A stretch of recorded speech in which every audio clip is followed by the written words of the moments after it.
એક આશ્ચર્યજનક વાત મારા વાંચવામાં આવી કે એક ટેસ્ટ ક્રિકેટર એને પોતાનો બીજો રન લેતા 6 વર્ષ લાગી ગયા.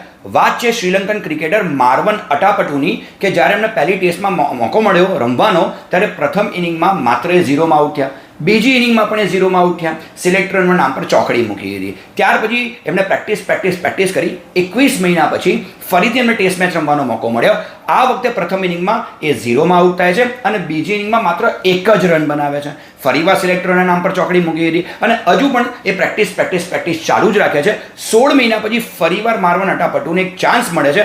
આ વખતે ફરી એકવાર પ્રથમ ઇનિંગ અને બીજી ઇનિંગમાં પણ એ 0-0 રનમાં આઉટ થઈ જાય છે. સિલેક્ટરોએ કાયમ માટે એના નામ પર ચોકડી મૂકી હતી પણ માર્વન અટાપટુ પ્રેક્ટિસ કરવાનું છોડતા નથી.